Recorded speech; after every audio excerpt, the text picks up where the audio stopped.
Sir cab auto பைக்குன்னா red taxi மட்டும்தான். உண்மை பேசும் மக்கள் ஊடகம் SS நியூஸ் டிஜிட்டல் 24/7 கனெக்டட். முதல் முறையா கதை, திரைக்கதை, வசனம், டைரக்ஷன் ஒரு இடையில ஒரு சீன்ல வந்து ஒரு டைட்டில் கார்டு வரும்ல, அந்த டைட்டில் கார்டுக்கு விசில் அடிச்ச ஒரு மொமெண்ட் வந்து நான் வந்து பாக்யராஜ் சார் கிட்ட தான் பாக்குறேன். ஆனா இப்போ வந்து எதுக்கு அவர் அரசு மரியாதை செலுத்தணும் அப்படின்ற மாதிரி, குண்டு முழங்க எதுக்கு அப்படின்ற மாதிரிலாம் கேட்குறாங்க. என்னதான் அவர் வந்து அவருக்கு வந்து நிறைய கடவுள் நம்பிக்கை உண்டு. ஆனா வந்து அவர் வந்து அவருடைய சிந்தனைகள் எல்லாமே வந்து ரொம்ப திராவிட சிந்தனைகளா நிறைய இருக்கும். பத்திரிகையாளராக அவருடைய பங்கு வந்து தமிழ் சமூகத்துக்கு வந்து அளப்பரிய பங்கு அப்படின்னு நான் நினைக்கிறேன். அவருக்கு அரசு மரியாதை கொடுத்தது அப்படின்றது வந்து தகும். என்னுடைய கதையை வந்து ஒருத்தங்க வந்து படம் ஆக்கிட்டாங்க அப்படின்ற மாதிரி செய்தி வந்துச்சுன்னா அவங்கள கூப்பிட்டு அந்த கதையை கேட்பாரு. அப்புறம் வந்து அவங்களோட கதையை கேட்பாரு. அதுக்குள்ள ஒரு சின்ன சின்ன சேஞ்சஸ்லாம் நடந்திருக்கும். ஆனா கூட இவர் வந்து என்னன்னா அந்த மூல கதை எங்கேருந்து எடுக்கப்பட்டிருக்கு அப்படிங்கிறத வந்து இவர் ரைட்டராக இருக்கிறதுனால அதை ரொம்ப கரெக்டாக கண்டுபிடிப்பார். ஆனால் இவர் வந்து யாரோட பக்கமும் சார்பு நிலையில் நிற்காம நிறைய பிரச்சனைகளை வந்து அவர் தீர்த்து வச்சு கொடுத்தாரு. எங்களுக்கெல்லாம் எப்படி இருக்குது அப்படின்னா வந்து ஆல்ரெடி கொஞ்சம் சினிமாலேருந்து ஒதுங்கின மாதிரி இருக்குது. இப்போ எங்களுக்கு வந்து 2 பெரிய தலைங்க ஒரே மாதத்தில் 2 தகப்பனை தொலைச்சிடுறோம். பாரதிராஜா, பாக்யராஜ் இவங்கெல்லாம் இல்லாத போது என்னென்னா எங்களை வந்து எப்படி இருக்குன்னா எங்களுக்கு சினிமாவே எங்களை தூக்கி வெளியில் எரிஞ்சிட்ட மாதிரி இருக்குது. நாங்கள் கிட்டத்தட்ட அனாதை மாதிரி இருக்கோம் அப்படின்னு சொல்லி.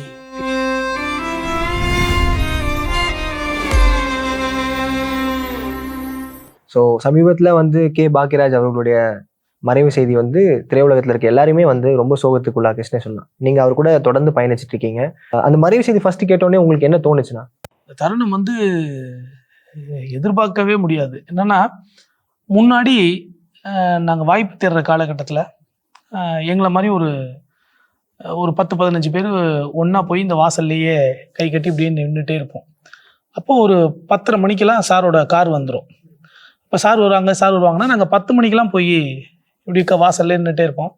அப்போ அப்படியே அந்த தூரத்தில் சாரோட கார் வருதுனாலே அப்படி வந்து அப்படி இறங்கினோடனே எங்களுக்குலாம் அப்படியே சார் வந்துட்டார் அப்படின்னு சொல்லிட்டு ஒரு உற்சாகம் கரை புரண்டு ஓடும். அப்படியே அவர் அந்த காரை திறந்துட்டு இறங்கினாருன்னா அப்படி வெளில நின்று எல்லாரையும் பார்த்து, என்னையா நீ எந்த ஊர், நீ என்ன பண்ணுற, நீ என்ன டைரக்ஷனா, நீ என்ன மியூசிக், ஓவராலும் ஒன்று சொல்லுவாங்க. ஆமாம் சார் நான் மியூசிக் பண்ண கேட்குறேன் சார் நான் அசிஸ்டண்டாக வரணும் சார் நான் வந்து பாடலாசிரியராக வரணும் சார் அப்படின்னு சொல்லிட்டு.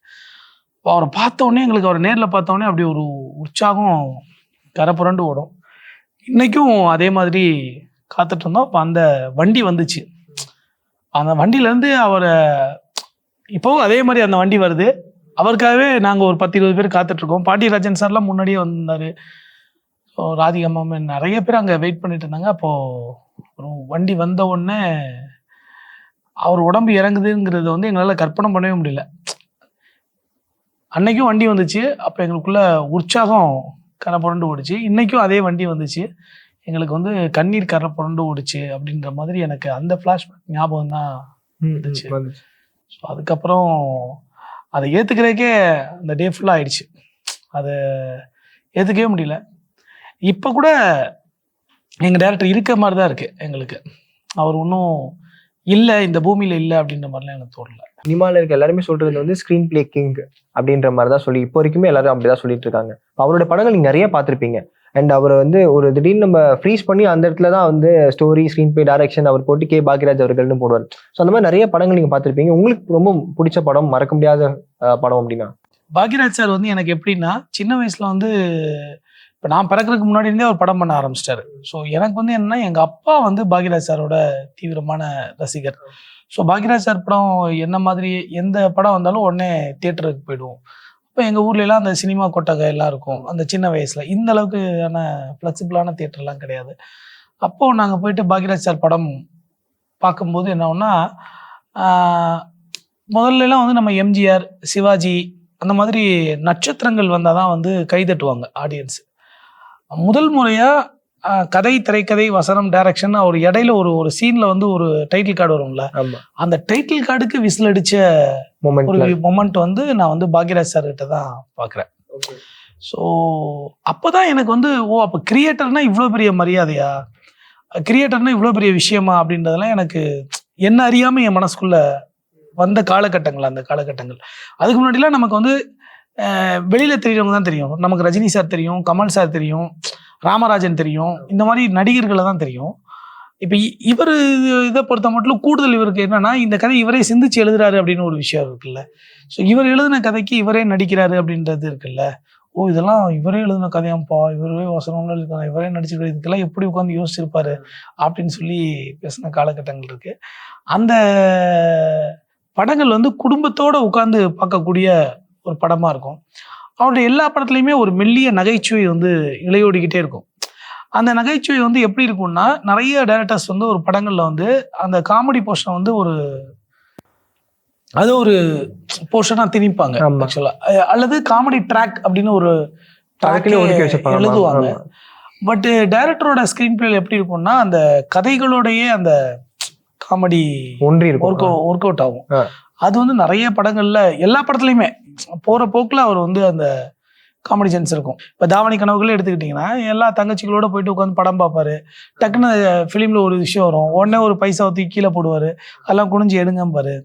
அதை வந்து இவ்வளவு ஒரு நாசூக்கா, இவ்வளவு இளைமறைக்காயா அப்படி சொன்ன பாங்கு இருக்குல்ல, அதுதான் வந்து டைரக்டருக்கு வந்து பெண்கள் மத்தியில் ஒரு மிகப்பெரிய செல்வாக்கை கிரியேட் பண்ணி கொடுத்துச்சு. ஸோ அது மாதிரி அவர் கதையில் இருக்கக்கூடிய அந்த நகைச்சுவை உணர்வு வந்து எனக்கு ரொம்ப பிடிக்கும். அண்ட் இப்போ ரீசெண்டாக கூட 50 ஆண்டுகள் நிறைவுன்னு சொல்லிட்டு லைக் பாக்யராஜ் சாருக்கு ஒரு ஃபங்க்ஷன் பண்ணாங்க. அதில் ரஜினி சார் கூட குறிப்பிட்டிருப்பாரு, லைக் பாக்யராஜ் அவர்கள் வந்துட்டு ஒரு கதை பின்னாடி போய் அவருக்கு சம்பாதிக்க விடாமல் விட்டுட்டாரு. லைக் மற்ற விஷயத்துல கான்சென்ட்ரேட் பண்ணியிருந்தாருன்னா நேரத்துக்கு அவர் ஒரு போய்ஸ் கார்டில் ஒரு 4-5 வீடு வாங்கி நல்லா செட்டில் ஆயிருப்பார் அப்படின்ற மாதிரி சொல்லியிருப்பாரு. லைக் அவர் வந்து அதை பணமாக்க விட்டுட்டாரோ அப்படின்ற மாதிரி தான் ஒரு விஷயம் பேசப்படுது. அப்படியா? அது வந்து அவர் எப்பவுமே அதை பத்தி கவலைப்பட மாட்டாருங்க. அவர் வந்து ஒரு அற்புதமான கிரியேட்டர். நம்ம மனசுல வந்து 2 இது இருக்கும். ஒன்று வந்து கலை மூளை, இன்னொன்று வந்து வணிக மூளை. நீங்கள் வந்து அந்த வணிக மூளையை பயன்படுத்தும் போது அந்த கலை மூளை செயலிழந்து போயிடும். கலைக்கான மூளையை பயன்படுத்தும் போது நீங்கள் வணிக மூளையில் அவ்வளோ சக்ஸஸ் பண்ண முடியாது. அதனால தான் இன்னைக்கு வந்து மிகப்பெரிய கிரியேட்டர்ஸ் வந்து கிரியேட்டர்ஸாகவே இருக்காங்க. பிஸ்னஸ் பண்ணுறவங்க அடுத்தடுத்த லெவலில் பிஸ்னஸ் பண்ணிட்டு போய்கிட்டே இருக்காங்க. ஸோ டைரக்டரை பொறுத்த மட்டும் அவர் வந்து பணங்காசை விட அந்த கலையை தான் வந்து அவர் உயிராக நேசிச்சார். அதனால அவர் வந்து சம்பாதிக்கலை அப்படின்னு வந்து பெருசாக அவர் வருத்தப்பட்டதெல்லாம் இல்லை. அவர் வந்து என்னன்னா, இன்னும் நிறைய படங்கள் தொடர்ந்து பண்ணிக்கிட்டே இருக்கணும் அப்படின்னு தான் அவர் ஆசைப்பட்டாரே ஒழிய. ஆனால் என் மாதிரியான இப்போ வெளிலேருந்து பார்க்குற எல்லாருக்கும் வந்து டைரக்டர் வந்து அவ்வளோ பெரிய ஸ்க்ரீன் பிளே, கதை, இன்னைக்கு முழுக்க ஒரு வெற்றிகள்லாம் வந்து அவர் தான் காரணம். அவர் நினச்சிருந்தா கிட்டத்தட்ட அவ்வளோ போய்ஸ் கார்டில் 4 வீடு இல்லை, கிட்டத்தட்ட 10-15 வீடு கூட வாங்கியிருக்கலாம். அந்த அளவுக்கு அவர் இது பண்ணார். ஆனால் அவர் வந்து அதை அவ்வளோ பெருசாக நினச்சதில்லை. ஆரம்ப கட்டத்தில் இளையராஜா அண்ட் பாக்யராஜ் அவர்களுக்குள்ள வந்து நல்ல ஒரு கான்வர்சேஷன் நடந்திருக்கும், ஃபன்னான கான்வர்சேஷன் நடந்திருக்கு அப்படின்ற மாதிரி சொல்கிறாங்க. அந்த விளக்கு வச்ச நேரத்தில் பாட்டில் கூட ஏதோ சுவாரஸ்யமான விஷயங்கள் இருக்குன்றாங்க. அது தெரியுமா? இல்லை, நிறைய இருக்கு. சாருக்கு வந்து என்னன்னா, ராஜா சார் வந்து ரொம்ப பிடிக்கும். இளையராஜா சாரோட திறமைகளை வந்து பயங்கரமா ஆராதிப்பார். அவர் வந்து எந்த அளவுக்கு அப்படின்னா, பாடல்கள் மட்டும் இல்லை, அவரோட ரெக்கார்டிங் கொண்டு நிறைய பேசுவார். அவர் சொல்லுவார், இந்த முந்தானை முடிச்சு படத்துல எல்லாம் வந்து அந்த குழந்தைய வந்து ஊர்வசி மாம் தாண்டுவாங்க தெரியுமா, அது ஒரு பயங்கரமான சீனு. அது வந்து அவ்வளோ ஃபீல் பண்ணி ஒரு ஸ்டோரியா அவர் வந்து எடுத்திருப்பாரு. அந்த காலை வச்சு அந்த குழந்தைய தாண்டும் போது வந்து ராஜா சார் ஒரு RR வாசிச்சிருப்பார். அந்த RR வந்து அவருக்கு அவ்வளோ பிடிக்கும். அந்த RR வந்து கேட்ட பிறகு அந்த சீனோட லெவலே வேற லெவல் போயிடுச்சு அப்படின்லாம் சொல்லி பாராட்டுவார். ஆனால் அவருக்கு வந்து என்னன்னா, ஃபஸ்ட்டு அவர் வந்து 16 வயது நிலை படத்துல இருந்து அவர் அசிஸ்டன்ட் டைரக்டர் ஆகும்போது வந்து ராஜா சார் தான் மியூசிக் பண்ணிட்டு இருக்காங்க. ராஜா சார் கூட தான் அவர் டிராவல் பண்ணிட்டு பண்றாரு. ஆனா கூட அவர் வந்து ஃபர்ஸ்ட் படம் பண்ணும்போது மியூசிக் டைரக்டரா கமிட் பண்ணது கங்கை அமரன் சார் தான் கமிட் பண்றாரு. அப்போ நாங்கெல்லாம் கூட கேட்டோம், இந்த மாதிரி ஏதாவது கம்போசிங்லாம் இருக்கும்போது நிறைய மியூசிக் பத்தி தான் அவர் நிறைய ஷேர் பண்ணுவார். அவருடைய அனுபவங்கள் பத்தி எல்லாம் பேசுவார். அவருக்கு MSV ஐயா ரொம்ப பிடிக்கும், கண்ணதாசன் ரொம்ப பிடிக்கும், வாலியை ரொம்ப பிடிக்கும், எம்ஜிஆர் சார் ரொம்ப பிடிக்கும். கடைசி காலங்களில் வந்து அவரோட பேரனோட விளாண்டுட்டு இருக்கும் போதெல்லாம், இப்போ லகரம், ஜெயன் இவங்கெல்லாம் நிறைய இருக்கும்போதெல்லாம் அவங்கெல்லாம் வந்து அந்த எம்ஜிஆர் சாரோட அந்த ஆடலுடன் பாடலை கேட்டு அந்த பாட்டெல்லாம் போட்டு அவர் பேரனோட சேர்ந்து இவர் டான்ஸ்லாம் போடுவார். அப்போ அப்படி சேர்ல உட்காந்துக்கிட்டே ஆடிட்டுலாம் இருப்பார். அந்த மாதிரி அவருக்கு நிறைய பேசுவார். அப்படி பேசும்போது நாங்கள் கேட்போம், சார் ஏன் சார் கங்கை அமரன் போட்டீங்க அப்படின்னு சொல்லிட்டு. இல்லையா, நமக்கு கொஞ்சம் நிறையா நம்ம அப்பப்போ கொஞ்சம் கேட்டு வாங்குவோம், நிறைய இது பண்ணுவோம். ராஜா சார்னா போய் வாயை திறக்க முடியாது. கங்கை அமரன்னா கொஞ்சம் நமக்கு ஃப்ளெக்சிபிளாக இருக்கும், கம்ஃபர்டபுளாக நம்ம டக்குன்னு ஏதாவது 2 வார்த்தையை போடுவோம். அப்புறம் ராஜா சார் பாட்டு போடும்போது அவர் ஏதாவது ஒரு வார்த்தையை போட்டாருன்னா நம்ம போய் மாற்ற முடியாது. அதனால வந்து கங்கை அமரன் நல்லா இதாக இருக்கும்னு சொல்லிட்டு கங்கை அமரன் சார் மேலே அவருக்கு ஒரு பெரிய மரியாதை உண்டு, அன்பு உண்டு. அப்போ சுவரில்லாத சித்திரங்கள் நினைக்கிறேன், சுவரில்லாத சித்திரங்கள்லாம் கங்கை அமரன் சார் தான். அதுக்கப்புறம் 2வது படம் 3வது படமும் ஏதோ தான் முந்தானை முடிச்சு வந்து, முந்தானை முடிச்சு தான் ஃபஸ்ட்டு ராஜா சார் கூட சேர்றாருன்னு நினைக்கிறேன் டைரக்டர். அப்போ வந்து இவர் வந்து இந்த நீங்க கேட்ட கேள்வி வந்து அந்த விளக்கு வச்ச நேரத்துல பாட்டு. அப்போ எதுக்காக சொல்லணும்னா, அப்போதான் அவர் வந்து கவிஞர்களும் அவர் வந்து ரொம்ப பிரபலமான கவிஞர்களை பயன்படுத்த மாட்டார். இப்போ அந்த டைம்ல வந்து வைரமுத்து சார் தான் நிறைய பாடல்கள் எழுதிட்டு இருந்தார் பாரதி ராஜா சாருக்கு. அப்போ ஆனா இவர் வந்து பெருசா வைரமுத்து சார்லாம் போக மாட்டாரு.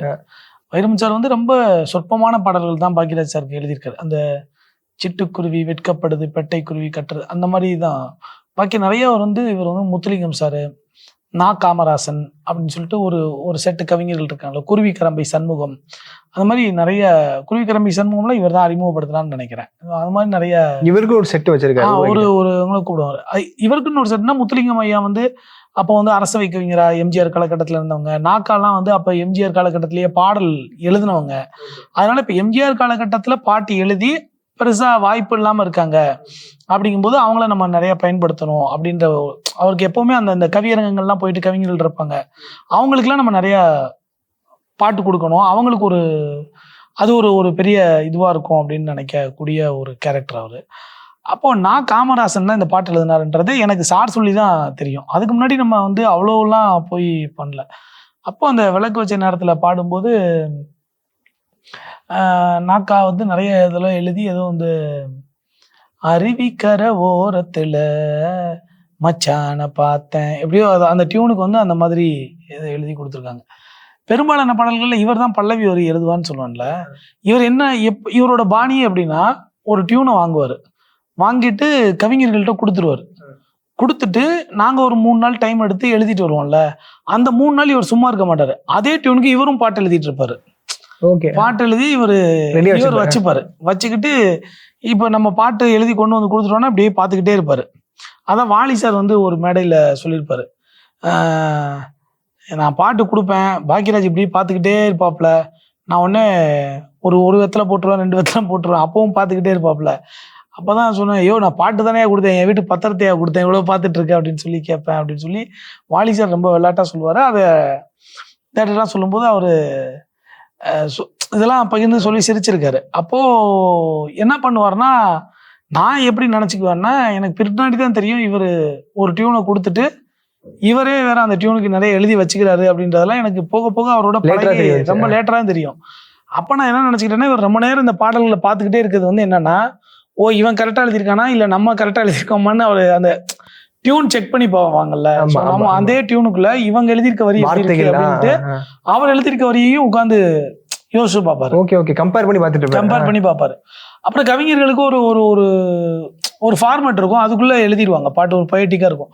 ஆனா இவரோட பாட்டு வந்து எப்படின்னா, அந்த கதைக்குள்ள டிராவல் ஆகி பின்னி படைஞ்சிருக்கும். எல்லா பாட்டுமே அந்த மாதிரிதான் இருக்கும்.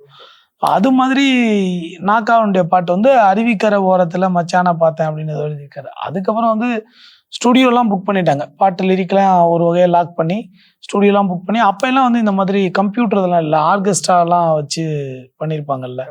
அந்த டைம் அப்படி ராஜா சார் அவங்கெல்லாம் பண்ணிட்டு இருக்கும்போது ஜானகி அம்மா வந்து பாடினதா சொன்னாங்க. அந்த மாதிரி அப்போ போயிட்டு அங்கே ரெக்கார்டிங் தேட்டரில் உட்காந்து அந்த பல்லவி வரி யோசிச்சுக்கிட்டே இருந்திருக்காரு. காரில் போகும்போது வைக்கும் போதெல்லாம் யோசிச்சு ஏதோ ஒன்று மிஸ் ஆகுது. அது ரெண்டுமே டியூனு கரெக்டாக தான் இருக்கும்.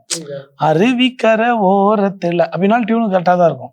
ஆனால் இவர் ஏதோ ஒன்று செட் ஆகலன்னு யோசிச்சு அங்கே போய் எழுதுனது தான் அந்த விளக்கு வச்ச நேரத்தில் மச்சான பார்த்தேன் அப்படின்னு ஏதோ ஒன்று எழுதியிருக்காரு.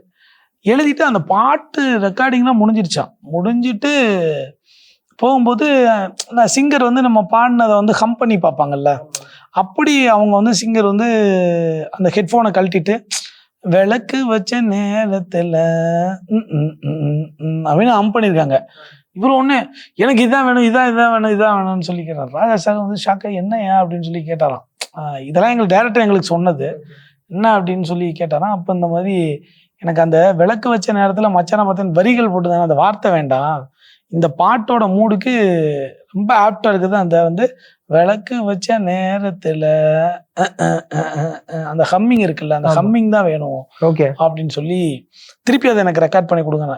க்ளோஸ் பண்ணியாச்சு, இன்னும் ரெக்கார்ட் இல்ல எனக்கு கொஞ்சம் பண்ணி கொடுங்க அப்படின்னு சொல்லி ரெக்வஸ்ட் பண்ணி கேட்டு வாங்கிட்டேன். அதுக்கப்புறம் ராஜா சார் வந்து திருப்பி அந்த சிங்கரை அம்மா ஜானகி உள்ள அனுப்பி அந்த பாட்டை திரும்பவும் ஒளிப்பதிவு பண்ணி அந்த பாட்டை வச்சதாகவும் அவர் வந்து சொல்லுவார். அது ஏன் கேட்டோம்னா, சார் அது என்ன சார் அந்த ஹம்மிங் மட்டும் ஒரு யூனிக்கா இருக்கே, நிறைய பேசுவோம்ல, நான் ஆளான தாமரை பாட்டு வரும்போது அந்த மாடு கத்துற சவுண்டு இதெல்லாம் வரும்ல, நீங்க இந்த சவுண்ட்லயே யூனிக்கா ஒன்று பிடிக்கிறீங்களே அப்படின்னு சொல்லி பேச்சு வரும்போது இந்த விளக்கு வச்ச நேரத்துல பேச்சு ஸ்டார்ட் ஆகி எப்படி சார் அந்த இதை பண்ணீங்க அப்போ அவர் வந்து இந்த கதையை சொன்னார். ஸோ இதெல்லாம் வந்து எப்படி இருக்கும்னா, எங்களுக்கு அந்த அனுபவங்கள்லாம் கேட்கும்போது ஒரு ஒரு பெரிய ஸ்கூல்ல ஒரு காலேஜில் உட்காந்து ஒரு ப்ரொஃபஸர் வந்து ஒரு பெரிய கிளாஸ் டீச்சிங் பண்ற மாதிரி, ஒரு பாட்டு ஒளிப்பதிவு கூடத்துல இவ்வளோ விஷயம் நடக்குமா, ஒரு பாடலுக்கு வந்து அப்பதான் பிற்காலத்துல எனக்கு வந்து ஒரு பாடலை வந்து ரெக்கார்டிங்க்கு முன்னாடி வரையே ஒரு லைனுக்கு ஆல்டர்னேட்டிவ் திங்க் பண்ணலாம் அப்படின்ற விஷயம்லாம் வந்து அங்கிருந்து தான் நம்ம கத்துக்கிட்டோம். நம்ம இல்லைன்னா நம்ம வந்து என்ன பண்ணுவோம்னா, ஒரு இடத்துல பாட்டு எழுதிட்டு ஓகே நம்ம டியூனுக்கு எழுதிட்டோம் சாட்டிஸ்ஃபைடு அப்படின்ற மாதிரி முடிச்சிருவோம்ல. அவரு சார் அந்த மாதிரி நிற்கவே மாட்டார். அந்த ஒளிப்பதிவு முடிஞ்சு அது காட்சியாக்கப்பட்டு படத்துல வர்ற வரையே அதுக்குள்ள ஏதாவது சேஞ்சஸ் இருக்கான்ட்டு யோசிச்சுட்டே இருப்பாங்க. அதெல்லாம் வந்து ஒரு டைரக்டரா அவர் நிறைய யோசிக்கிறது இருக்குல்ல, அதெல்லாம் வந்து நமக்குள்ளும் கடைசி வரைய ஒரு விஷயத்துல சாட்டிஸ்ஃபைட் ஆகி நின்றக்கூடாது, இன்னும் அதுக்குள்ள பெட்டர்மெண்ட் பண்ணிட்டே இருக்கணும்ன்ற விஷயத்தெல்லாம் வந்து அவர்கிட்ட இருந்து நம்ம வந்து கத்துக்கிட்டோம். ஓகே. அண்ட் இப்போ கூட எல்லாருமே பேசிட்டு இருக்கிறது வந்து எல்லாம் லைக் அரசு மரியாதையோடய அவரோட உடல் தகனம் பண்ணாங்க. ஆனா இப்போ வந்து எதுக்கு அவர் அரசு மரியாதை செலுத்தணும் அப்படின்ற மாதிரி, குண்டு முழங்க எதுக்கு அப்படின்ற மாதிரிலாம் கேட்குறாங்க. அந்த கேள்வி சரியான்னு கேட்குறேன். இல்லை, நான் அப்படி பார்க்கல. இப்போ என்னன்னா வந்து திரைப்படம் ஒரு கலை வடிவம் இருக்குல்ல, அது வந்து தான் வந்து இன்னைக்கு வந்து எவ்வளோ பெரிய இம்பேக்டை வந்து இளைய தலைமுறைகள்கிட்ட வந்து கொண்டு போகுது அப்படின்றது ரொம்ப முக்கியமான விஷயம். ஸோ பாக்யராஜ் சாரை பொறுத்த மட்டும் அவருடைய படைப்புகளில் வந்து என்னதான் அவர் வந்து அவருக்கு வந்து நிறைய கடவுள் நம்பிக்கை உண்டு. ஆனால் வந்து அவர் வந்து அவருடைய சிந்தனைகள் எல்லாமே வந்து ரொம்ப திராவிட சிந்தனைகளா நிறைய இருக்கும். பச்சை மலை இது நம்ம படத்துல ஓப்பனிங் சாங் இருக்கும். பச்சை மலை சாமி ஒன்று உச்சி மலை போகுதுன்னு எடுடா தம்பி மேளம் அப்படின்னு ஒரு பாட்டு இருக்கும். அதுக்குள்ள நீங்க ஒரு பல்லவி வரிகள்லாம் சரணத்துல வரிகள்லாம் பார்க்கும்போது எழுதியிருப்பாரு, பாண்டியில பாரதி வாழ்ந்தாரு, அவர் ஒருத்தனை அழைச்சாரு, அவனுக்கும் பூணூலை போட்டாரு, அவனையும் ஐயருன்னு சொல்லி வெளுத்து வாங்கினாரு, கங்கை காவேரின்னு பேர் ரெண்டா இருக்கு ஆனா தண்ணி ஒன்று தான், ஆனா வந்து அதே மாதிரி ஜாதி நீ இந்த ஜாதின்னு இது இருக்கும், ஆனா நம்ம எல்லாம் ஒரே ஜாதி தான் அப்படின்னு சொல்லி பாடல்கள்லயே அவர் வந்து எல்லாருமே என்ன பண்ணாங்கன்னா, இப்போ நீங்க சொல்ற மாதிரி முருங்கைக்காய் இது அப்புறம் அந்த மாதிரியான ஒரு கமர்ஷியல் எக்ஸ்பர்ட்லேயே பார்க்குறாங்க. நான் அவர்கிட்ட வந்து பார்த்து வியந்த விஷயம், இந்த சமூக சிந்தனைகள் நிறைய இருக்கும். இன்னைக்கு நம்ம வெற்றிமாறன், பா ரஞ்சித், மாரி செல்வராஜ் இது மாதிரியான படங்கள் இன்னைக்கு ஒரு பேசு பொருளாயிட்டு இருக்குல்ல, இந்த பேசு பொருளை வந்து அன்னைக்கே தைரியமா வச்சவர் வந்து பாக்யராஜ் சார் தான். ஸோ இது நம்ம படத்துல எல்லாம் வந்து அவர் ஒரு ஐயர் வேஷம் போட்டு அந்த பாட்டிலே வரும், என்ன சொல்லி குத்தம் இல்லை எவனும் இங்கே சுத்தம் இல்லை அப்படின்லாம் எழுதியிருப்பாரு. அது மாதிரி அந்த இதில் போயிட்டு அவனையும் அந்த கல்ச்சருக்கு எவனுமே நீ உயர்ந்தவன் நான் தாழ்ந்தவன் அப்படின்றது கிடையவே கிடையாது, எல்லாமே இங்கே வந்து சமம் தான் அப்படின்றதெல்லாம் வந்து ரொம்ப சர்வசாதாரணமாக அவருடைய படைப்புகளில் சொல்லிட்டு போயிருப்பாரு. அதே மாதிரி அவர் வந்து வெறுமனே ஒரு நடிகனாகவும் பணம் சம்பாதிக்கக்கூடிய ஆளாக மட்டுமே இல்லை, அவர் வந்து ஒரு பத்திரிகையாளராக அவர் வந்து ஒரு மிகப்பெரிய விஷயங்கள்லாம் செஞ்சார். ஒரு பத்திரிகையாளராக இருந்த அனுபவங்களை தான் ஞானப்பழம் படத்தில் வச்சிருப்பாரு. ஸோ அதே மாதிரி அவர் வந்து எண்ணற்ற பேருக்கு வந்து அந்த பாக்கியா பத்திரிகை நடந்துட்டு இருக்கும்போதே இன்ப அதிர்ச்சின்னு ஒரு கான்செப்ட் வச்சிருப்பார். இன்ப அதிர்ச்சின்னு சொல்லி ஒன்று கொடுத்து திடீர்னு என்ன பண்ணுவாங்கன்னா, சாதாரணமாக இருக்க ஒருத்தவங்களுக்கு போயிட்டு ஒரு அயன் பாக்ஸ் கொடுத்துட்டு வந்துடுவார். அப்பயே அவர் கிஃப்ட் மாதிரி இது பண்ணிட்டு வந்துடுவார். அது வந்து என்னன்னா அவங்களுக்கே தெரியாது, திடீர்னு போய் நான் பார்த்துருக்கேன் அந்த இன்ப அதிர்ச்சி அப்படின்னு சொல்லி ஒன்று கொடுப்பாரு. அப்புறம் திடீர்னு யாருக்காவது போயிட்டு ஒரு தையல் மிஷின் இது பண்ணிட்டு வந்துடுவாங்க. ரொம்ப சாதாரணமாக இருப்பாங்க. அவங்களுக்கு வந்து டீ கடை எதுவும் இருக்காது. அவங்களுக்கு வந்து டக்குன்னு ஒரு இது டீ ஷாப் வச்சு கொடுக்குறதுக்கு இது பண்ணி விட்ருவாரு. அப்புறம் டக்குன்னு யாராவது ஒரு ஆள் ஃபீஸ் கேட்பாங்க. இவர் இங்கேருந்து ஏதாவது ஒன்று அனுப்பி விட்ருவாரு. இதெல்லாம் நம்ம கூட இருந்து நம்ம பார்த்துருக்கோம். பத்திரிகையாளராக அவருடைய பங்கு வந்து தமிழ் சமூகத்துக்கு வந்து அளப்பரிய ஒரு பங்கு அப்படின்னு நான் நினைக்கிறேன். தமிழ் திரைப்படங்கள் வாயிலாக அவர் வந்து பேர் சம்பாதிச்சது, புகழ் சம்பாதிச்சது அப்படின்றத தாண்டி அவர் வந்து இந்த சமூகத்துக்கான சில விஷயங்கள் பண்ணியிருக்காருல்ல, அது வந்து தமிழ் சமூகம் என்னன்னைக்கும் வந்து எண்ணி பார்க்க வேண்டிய அவசியமும் ஒரு கடமையும் நமக்கு இருக்குது அப்படின்னு நான் நினைக்கிறேன். ஸோ அந்த விதத்தில் எங்கள் டைரக்டர் அப்படின்றதுக்காக நான் சொல்லலை, அவருக்கு அரசு மரியாதை கொடுத்தது அப்படின்றது வந்து தகும். என்னன்னா இப்போ எழுத்தாளர் சங்கத்துல பாக்யராஜ் அவருடைய பங்களிப்பு எவ்வளவு ஸ்ட்ராங்கா இருந்துச்சு? அது ரொம்ப ரொம்ப முக்கியமான பங்களிப்புங்க. கடைசியா அவருடைய மறைவு செய்திக்கு முன்னாடி கூட அந்த எழுத்தாளர் சங்க தேர்தல் விஷயமா தான் பேசிட்டு இருந்தாங்க அப்படின்னு சொல்லி சொன்னாங்க. எழுத்தாளர் சங்கத்துல வந்த பிறகு நிறைய அசிஸ்டன்ட் டைரக்டர்ஸ் வந்து அவரை வந்து ஒரு கடவுள் மாதிரியே பார்க்க ஆரம்பிச்சிட்டாங்க. அவங்க பொதுவா வந்து தமிழ் சினிமா வந்து ஒரு கனவு பட்டறை அப்படின்னு சொல்லுவோம். நம்ம வந்து இதுக்குள்ள வந்து எல்லாரும் வந்து நிறைய கனவுகளோட உள்ள வருவாங்க. அப்போ அவங்களுடைய இந்த கதை திருடப்படும் போது அல்லது அந்த கதையை எடுத்து இன்னொருத்தவங்க பயன்படுத்தும் போது ஒரு ரைட்டரா அவங்களுக்கு ஏற்படக்கூடிய வழி இருக்குல்ல, அது ஒரு மிகப்பெரிய வழி. அதை வந்து என்னன்னா வந்து பேசிக்கா பாக்யராஜ் சார் வந்து ஒரு மிகப்பெரிய ரைட்டர் அப்படின்றதுனால அவங்களோட ஃபீலிங்கை வந்து அப்படியே உள்வாங்கிப்பாரு. இப்போ சிலர் வந்து ஏதோ சம்பிரதாயத்துக்காக நீ பதிவு பண்ணி இதை வச்சுட்டு இல்லை போ அப்படின்ற மாதிரி இல்லாமல் அவங்கள்ட்ட வந்து இப்போ ஒரு கம்ப்ளைண்ட் வருதுன்னு வச்சுக்கோங்களேன். இப்போ வந்து என்னுடைய கதையை வந்து ஒருத்தங்க வந்து படமாக்கிட்டாங்க அப்படின்ற மாதிரி செய்தி வந்துச்சுன்னா அவங்கள கூப்பிட்டு அந்த கதையை கேட்பாரு. அப்புறம் வந்து அவங்களோட கதையை கேட்பாரு. அதுக்குள்ள ஒரு சின்ன சின்ன சேஞ்சஸ்லாம் நடந்திருக்கும். ஆனா கூட இவர் வந்து என்னன்னா அந்த மூல கதை எங்கேருந்து எடுக்கப்பட்டிருக்கு அப்படிங்கிறத வந்து இவர் ரைட்டரா இருக்கிறதுனால அதை ரொம்ப கரெக்டாக கண்டுபிடிப்பார். இப்போ அந்த எடுத்த டைரக்டர் வந்து ஒரு மிகப்பெரிய டைரக்டராக கூட இருப்பார். இங்கே கதை திருட்டப்பட்டிருக்குன்னு கம்ப்ளைண்ட் கொடுத்தவர் ஒரு ரொம்ப சர்வசாதாரணமான ஒரு அசிஸ்டன்ட் டைரக்டராக கூட இருப்பாங்க.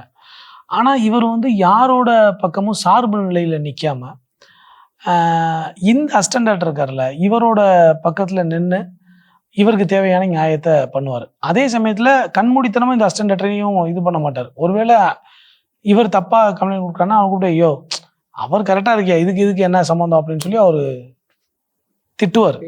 ரொம்ப நியாயமாக திட்டுவார். அதனால வந்து அவங்களுக்கு வந்து நிறைய அசிஸ்டன்ட் டைரக்டர் வந்து டைரக்டரை வந்து ஒரு பெரிய கடவுள் மாதிரி பார்க்க ஆரம்பிச்சாங்க. ஸோ அது வந்து நிறைய பிரச்சனைகளை வந்து அவர் தீர்த்து வச்சு கொடுத்தாரு. ஸோ அதனால அவர் பேசிக்காக அந்த ரைட்டராக இருந்ததுனால அவருக்கு அந்த பெயின் அந்த வலி எல்லாமே தெரியுங்கிறதுனால அவர் அதெல்லாம் பண்ணி வச்சாரு. பாக்யராஜ் அவர்கள் எப்படி நான் பார்ப்பாங்க அசிஸ்டன்ட் ட்ரீட் பண்ணுற விதம்? அதாங்க முதல்ல வந்து இப்போ டேரக்டரை வந்து பார்க்கும்போது டேரக்டர்கிட்ட இருக்க மிகப்பெரிய ப்ளஸ் என்னன்னா வந்து நம்ம போனால் ரொம்ப நல்லா பார்த்துப்பாரு வச்சுப்பாரு அப்படின்றது மட்டும் இல்லை. அவர்கிட்ட போகிறது எப்படி இருக்கும்னா ஒரு அப்பா வந்து பிள்ளைகளை எப்படி பார்த்துப்பாரோ அந்த மாதிரி. நானே நிறைய தடவை சொல்லியிருக்கேன். நான் வந்து முதல்ல வந்து சினிமா சாப்பாடு அப்படின்னு ஒரு இடத்துல சாப்பிட்ருக்கேன்னா அது வந்து பாக்யராஜ் சாரோட ஆஃபீஸில் தான். அப்போல்லாம் சினிமா சாப்பாடு சாப்பிட்றதுன்றது ஒரு பெரிய கனவு. நம்ம வெளில அங்கங்கே அலைஞ்சிட்டு இருப்போம், சுற்றிட்டு இருப்போம். சினிமாவில் வந்து நம்ம ஒரு சாப்பாடு சாப்பிட்றது பெரிய ப்ரொடக்ஷன் ஃபுட் மாதிரி சொல்றீங்க? இல்லை ப்ரொடக்ஷன் ஃபுட் இல்லைங்க. நீங்கள் அவர் வந்து ஆஃபீஸில் இருக்கும்போது நீங்கள் வந்தீங்கனாலே முதல்ல சாப்பாடு கொடுப்பாரு. ஸோ அது மாதிரி சினிமா சாப்பாடு வந்து நான் முதல்ல பாக்யராஜ் சார் ஆஃபீஸில் தான் சாப்பிட்டேன். ஒரு தீபாவளி அன்னைக்கு திடீர்னு நாங்கள் விஷ் பண்ணிட்டு இருக்கும்போது டக்குன்னு ட்ரெஸ் எடுத்துகிட்டு வந்து கொடுத்தாரு. கொடுத்துட்டு நாளைக்கு தீபாவளி ட்ரெஸ் எடுத்து எந்த அப்படின்னு சொல்லி கொடுத்தாரு. ஸோ முதல்ல நான் வந்து சாப்பிட்டது டைரக்டரோட ஆஃபீஸில் தான். முதல்ல எனக்கு வந்து புது ட்ரெஸ்ஸு சினிமாவில் ஒரு புது துணி புது நம்ம வேலை பார்த்தா கூட சம்பளம் தான் கொடுப்பாங்க. ஆனால் ஒரு ட்ரெஸ் எடுத்து கொடுக்குறதுன்றது வந்து ஒரு அப்பா அம்மா தான் பண்ணுவாங்க. அது மாதிரி முதல்ல எனக்கு ட்ரெஸ் எடுத்து கொடுத்தது சார் தான். அதுக்கப்புறம் முதல்ல கீபோர்டு அதை வந்து நான் கண்ணில் பார்த்தது பாக்யராஜ் சார் ஆஃபீஸில் தான். நம்ம கிராமத்தில் பாட்டு எழுதணும்னு ஆசைப்பட்டோம், இங்கே வந்துட்டோம், ஓடி வந்துட்டோம், ஏதோ பண்ணுறோம் அப்படின்னா கூட எப்படி பாட்டு எழுதணுன்றது தெரியாதுல்ல. ஸோ அப்போ அவர் சொல்லுவார், ஐயோ அப்போ என் கவிதையை படித்து பார்த்துட்டு தான் சார் வந்து என்னை கூப்பிட்டாங்க. அது ஒரு தனி கதை, அதை நம்ம இன்னொரு தடவை சொல்லுவோம். அப்போது அந்த பாட்டு எழுதும்போது என் கவிதைகள்லாம் படிச்சுட்டு தான் எனக்கு அவரோட பத்திரிக்கையில் வந்து ஒரு 6 மாதம் கவிதை தொடர் கொடுத்தாரு. அப்படி எழுதிட்டு இருக்கும்போது தான் உங்ககிட்ட விஷயம் நல்லா இருக்கியா, சினிமாவுக்கு பாட்டு எழுத கற்றுக்கிறியா அப்படின்னு சொல்லி அவரே தான் என்கிட்ட கேட்டார். அப்போ தான் நான் வந்து ட்ரை பண்ணுறேன் சார் அப்படின்னா, அப்போ சொன்னார் இந்த மாதிரி பாவஜியெல்லாம் என்கிட்ட தான் இருந்துட்டு போனாப்புல, அது மாதிரி வந்து பாட்டு எழுதுறதுன்றது ஒரு தனி பயிற்சியா, பெரிய பெரிய கவிஞர்கள் புலவர்கள்லாம் இருப்பாங்க, அவங்ககிட்ட எல்லாம் மேட்ரு இருக்கும் ஆனால் மீட்ரு இருக்காது. ஸோ ஒரு பாடலாசிரியனுக்கு வந்து விஷய ஞானமும் வேணும், மேட்ரும் வேணும், மீட்டரும் வேணும், சவுண்டுக்குள்ளே எழுதணும், அதனால் கற்றுக்கிறியா அப்படின்னு சொல்லி தான் நம்ம அவர்கிட்ட பாட்டு எழுதலாம் கற்றுக்கிட்டோம். அப்படி அவர் அந்த பாட்டு எழுத கற்றுக் கொடுத்த பாங்கு இருக்குல்ல, இப்போ ஒரு குருவா ஏன் வந்து இப்போ எல்லாருமே வந்து என் ஆசான், என் குருநாதர், என் வாத்தியார் இப்படிலாம் ஏன் சொல்கிறாங்கன்னா அந்த ஸ்கூல் அப்படி அதை வந்து வெறுமனே நம்ம வந்து இப்போ சிலர் வந்து என்ன பண்ணுவாங்க, சாப்பாடு கொடுத்துட்டு ஒரு புண்ணிய காரியம் அப்படின்னு சொல்லிட்டு நீங்கள் கிளம்பு அப்படின்னு சொல்லி அனுப்பிடுவாங்க. ஆனால் அவர் வந்து அப்படி இல்லை. அது வந்து அவங்கவுங்களுக்கு என்ன தேவை அப்படிங்கிறத நிர்மாணித்து சொல்லுவார். அப்புறம் சிலர்கிட்ட வந்து நல்ல சீன் சொல்லுவாங்க, ஆனால் அவர் பாட்டு எழுத வந்திருப்பார். அவர் சொல்லுவார், ஐயோ நான் இப்படி தான் பாட்டு எழுத வந்தேன், பாட்டு எழுதுனா நீ சம்பாதிக்கலாம் முடியாது, சினிமாவுக்கு கதை எழுது, அப்போ தான் 4 காசு பார்க்க முடியும் அப்படின்னு சொல்லிட்டு அவங்கள டைரக்டராக மடை மாற்றி விட்டுருவாரு. அந்த ட்ராக் அப்படியே மாற்றி விட்டுருவாருன்னா அவங்கள்ட்ட அந்த ஞானம் இருக்கு அப்படின்னா அதை பண்ணுவார். கெப்பாசிட்டி இருக்கு அப்படின்னா பண்ணுவார். அப்போ பார்த்திபன் சார் கூட, பாண்டியராஜன் சார் கூட அவங்கெல்லாம் என்ன மாதிரியான விஷயங்களை சொன்னாங்க, என்ன டிஸ்கஷனை சொன்னாங்கன்னு சொல்றதெல்லாம் இன்னைக்கு புதுசாக வரக்கூடிய ஆட்கள்கிட்ட சொல்லும்போது அவங்களுக்குலாம் இன்ஸ்பயர் ஆகும். ஓ பார்த்திபன் சார் இப்படிலாம் ஒரு டைலாக் சொல்லியிருக்காருல, பாண்டியராஜன் சார் இப்படிலாம் டிஸ்கஷனில் இருந்திருக்காருல, அப்போ நம்மளும் சார்கிட்ட இப்படி ஒன்று சொல்லி இம்ப்ரெஸ் பண்ணணும் அப்படின்னு சொல்லி இவங்க ஒன்று புதுசாக யோசிப்பாங்க. அவருடைய அலுவலகத்துக்கு ஒருத்தங்க வாய்ப்பு தேடி போகிறாங்க அப்படின்னா வந்து அவங்களுக்கு வந்து முதல்ல வந்து அவர் வந்து கொடுக்குற ஒரு மிகப்பெரிய விஷயம் என்னன்னா நம்பிக்கை. ஓகே, நம்ம வந்து கிராமத்துலேருந்து நம்ம சென்னை வந்துட்டோம், இனிமேல் நம்ம பொழைச்சிப்போம் சினிமாவில் அப்படின்ற நம்பிக்கையை வந்து சார் வந்து சாரோட ஆஃபீஸை மிதிச்சிட்டோன்னா அந்த நம்பிக்கையை விதைச்சிருவார். இது வந்து சார்கிட்ட அசிஸ்டன்ட் டைரக்டராக இருக்கிறவங்க மட்டும் இல்லை, இல்லாதவங்களும் நிறைய பேர். இப்போ லிங்குசாமி சார்கிட்ட கேட்டிங்கன்னா ஒரு கதை சொல்லுவார், எஸ்ஜே சூர்யா சார்கிட்ட சொன்னால் ஒரு எக்ஸ்பீரியன்ஸ் சொல்லுவார். இப்போ எல்லாரையும் அரவணைச்சு போகிறது இருக்குல்ல, எல்லாருக்கும் ஒரு நம்பிக்கை கொடுக்கறது இருக்குல்ல, அதே மாதிரி யார் என்ன பண்ணாலும் அவங்கள உடனே அழைச்சி பாராட்டக்கூடிய பாங்கு வந்து அவர்கிட்ட இருக்கும். இன்னைக்கு நேற்று வரை படம் பண்ண ஏதோ டைரக்டர் படம் பார்க்குறாரு நல்லா இருக்கு அப்படின்னா இமீடியட்டாக ஃபோன் பண்ணி அவங்கள வந்து பாராட்டுவார். இன்னைக்கு எத்தனை ஆடியோ ஃபங்க்ஷன் புதுசு சின்னது பெருசு அப்படின்லாம் பார்க்க சப்போர்ட் பண்ணிட்டு இருக்காரு. அவருக்கு டைம் இருக்குது, அவருக்கு சூழல் இருக்குது அப்படின்னா போயிடுவார். சார்கிட்ட இருந்து பாட்டு எழுத கற்றுக்கிட்டு வெளில போன பிறகு நான் வந்து எழுதின படம் வந்து அண்ணாதுரை. அப்போ வந்து சார்கிட்ட வந்து சார் நான் இந்த மாதிரி விஜயாண்டனி சார் படத்தில் பாடலாசிரியர் அறிமுகமாகிறேன் சார், இந்த மாதிரி எல்லா பாட்டும் நான் தான் சார் எழுதியிருக்கேன் அப்படின்னு சொல்லி அழைப்பில் கொடுத்தேன். அதுக்கு வந்து ப்ரொடியூசர் வந்து ராதிகா சரத்குமார். ஓகே, அப்போ வந்து ஆமையா நம்ம ராதிகா தானே பண்ணது, என்கிட்ட கூட பேசிகிட்டு இருந்தா அப்படி இப்படின்லாம் சொன்னார். சொல்லிவிட்டு ஆடியோ ஃபங்க்ஷன் நான் வந்து எப்படின்னா இப்போ இவர் பெரிய டைரக்டர் இல்லை, நம்ம இப்போ ஆஃபீஸ்லேருந்து இவருக்கு ஆடியோ ஃபங்க்ஷனுக்கு கூப்பிடலை. ஓகே, நீங்கள் தனியாக நான் வந்து முதல்ல படம் எழுதியிருக்கேன்றதுனால நான் பத்திரிகை அழைப்புதலை கொடுத்துட்டு அவர்கிட்ட காலில் விழுந்து ஆசீர்வாதம் வாங்கிட்டு நான் வர்றேன். நானும் வந்து ஆடியோ ஃபங்க்ஷனுக்கு வாங்கன்னு கூப்பிட முடியாது, ஏன்னா நான் எப்படி கூப்பிட முடியும், என் ஃப்ரெண்டாக இருந்தால் கூப்பிடலாம், அவர் அவ்வளோ பெரிய டேரக்டர் போய் எப்படி கூப்பிடுறது, நானும் கூப்பிடலை. சார் என்ன ஆசீர்வாதம் பண்ணுங்க சார், நான் பாட்டு எழுதிருக்கேன் சார் அப்படின்னு சொல்லிட்டு நான் கிளம்பிட்டேன். சத்தியம் தியேட்டரில் நடந்தது, இன்றைக்கும் அந்த யூடியூப்பில் இருக்கும். அப்போ வந்து திடீர்னு பார்த்தா ஆடியோ ஃபங்க்ஷன் அன்னைக்கு பாக்யராஜ் சார் அங்கே வந்துட்டார். எனக்கு பயங்கர ஷாக்கு. அப்புறம் சார் என்ன சார் எப்படி சார், நான் என்ன நினச்சிட்டேன்னா ராதிகா மாமும் டேரக்டரும் பயங்கர க்ளோஸு, ஸோ அதனால் அவங்க இன்வைட் பண்ணியிருப்பாங்க, அப்படி வந்திருப்பாங்க அப்படின்னு நினச்சேன். அப்போ அவர் சொன்னார், ராதிகா தான் ஏன் சொன்னாங்க, ஆனால் நான் வரலனாலும் ராதிகாவுக்கு எந்த பாதிப்பு வரப்போகிறதில்ல, ஏன்னா அவங்களே ஒரு பெரிய செலிப்ரிட்டி தானே, நான் சரி நீ பாட்டு எழுதியிருக்கேன்னு சொல்லியிருக்கிறதுனால இன்னைக்கு நான் வந்தேன் அப்படின்னு சொல்லி சொன்னார். இதை மேடையிலையும் பதிவு பண்ணார், இந்த மாதிரி என்கிட்ட இருந்த சிஷ்யன் என்னுடைய மாணவன் வந்து இந்த மாதிரி பாட்டு எழுதியிருக்கான் அப்படின்னு சொல்லிட்டு அந்த மேடையிலே அவனுக்காக தான் நான் இன்னைக்கு வந்திருக்கேன் அப்படின்னு சொல்லி சொன்னார். அது எனக்கு வந்து அவ்வளோ பெரிய நிகழ்ச்சியாக இருந்தது. நேற்று இவர் ஜெயபிரகாஷ் நம்ம டைரக்டர் அவர் பேசும்போது என்ன சொல்கிறாரு, என்னவோ தெரில அருண் பாரதி, இந்த மாதிரி வேலை இப்போ இருக்க அடுத்தடுத்த யங் ஜென்ரேஷன்லாம் வந்த உடனே நிறைய டேரக்டர்ஸ்லாம் வந்து இப்போ நீங்களாம் இந்த காலகட்டத்தில் இருக்க, அதனால் நீங்களாம் ஓடிட்டுருக்க இதாக இருக்குது. எங்களுக்கெல்லாம் எப்படி இருக்குது அப்படின்னா வந்து ஆல்ரெடி கொஞ்சம் சினிமாலேருந்து ஒதுங்கின மாதிரி இருக்குது. இப்போ எங்களுக்கு வந்து 2 பெரிய தலைக ஒரே மாசத்துல 2 தகப்பனை தொலைச்சிடுறோம். பாரதிராஜா, பாக்யராஜ் இவங்கெல்லாம் இல்லாத போது என்னன்னா எங்களை வந்து எப்படி இருக்குன்னா, எங்களுக்கு சினிமாவே எங்களை தூக்கி வெளியில எரிஞ்சிட்ட மாதிரி இருக்கு, நாங்க கிட்டத்தட்ட அனாதை மாதிரி இருக்கோம் அப்படின்னு சொல்லி ஃபீல் பண்ணாரு. கிட்டத்தட்ட எங்க எல்லாருக்குமே அந்த ஒரு பெயின் இருந்துகிட்டே இருக்கு. என்னதான் இருந்தாலும் இப்போ நான் இவ்வளோ பாட்டு எழுதின பிறகு கூட ஏதோ ஒரு பிரச்சனைனா நான் என்னால் சார்கிட்ட போய் பேச முடியும், புலம்ப முடியும். சார் சினிமாவில் இந்த மாதிரி ஒன்று நடந்துச்சு சார், இந்த மாதிரி என்கிட்ட ஒருத்தங்க இப்படி பண்ணிட்டாங்க சார், இந்த மாதிரி என்னை ஒருத்தங்க ஏமாத்திட்டாங்க, இல்லை இந்த மாதிரி எனக்கு சம்பளம் தரல, இல்லை இந்த மாதிரி எனக்கு இது சினிமா பிரச்சனை மட்டும் இல்லை, என் வீட்டு பிரச்சனையை கூட என்னால் அவர்கிட்ட சொல்ல முடியும். அந்த கம்ஃபர்ட் ஜோனை வந்து அவர் எல்லாருக்கும் ஏற்படுத்தி கொடுத்துருந்தாரு. ஸோ இன்னைக்கு இப்போ இனிமேல் அது வந்து எப்படின்னா, அது சொல்லும்போது என்ன ஆகுனா, இப்போ நம்ம ஃப்ரெண்ட்ஸ்கிட்ட சொல்லும்போது அது புலம்பலாக இருக்கும், டைரக்டர்கிட்ட சொல்லும்போது அதுக்கான ஒரு சொல்யூஷன் ஒன்று கிடைக்கும். அப்போ அவர் வந்து அதை கேட்டு அவரோட அனுபவங்கள்லேருந்து அவர் வந்து இதெல்லாம் நீ இப்படி பண்ணியிருக்கணும், இது உன் மேலே மிஸ்டேக்கு, இதை இப்படி செய் அப்படின்னு ஒரு வழி நடத்துவார். அப்படி ஒரு வழி நடத்தக்கூடிய ஒரு ஆசானை வந்து இன்னைக்கு நாங்கள் எல்லாருமே மிஸ் பண்ணியிருக்கோம். சரி, நான் நிறைய நெகிழ்ச்சியான சம்பவங்கள் நீங்கள் மென்ஷன் பண்ணீங்க, அதுவும் யாருக்கும் தெரியாத நிறைய விஷயங்கள் இப்படிலாம் சொல்லும் போது நீங்கள் ஒரு அசிஸ்டன்ட் டைரக்டர் இப்படிலாம் ட்ரீட் பண்ணுவாங்களா அப்படின்ற மாதிரி ஒரு விஷயம், அண்ட் அவருடைய இன்சைட்ஸான விஷயங்கள் நீங்கள் ஷேர் பண்ண நிறைய விஷயங்கள் மக்களுக்குமே ரொம்ப யூஸ்ஃபுல்லாக இருக்கும். அண்ட் தேங்க்யூ ஸோ மச் தான், உங்கள் நேரத்துக்கு ரொம்ப நன்றி. நிறைய விஷயம் ஷேர் பண்ணீங்க. Thank you sir. கேப் ஆட்டோ பைக்குன்னா ரெட் டாக்ஸி மட்டும்தான். உண்மை பேசும் மக்கள் ஊடகம் SS நியூஸ் டிஜிட்டல் 24/7 கனெக்டட்.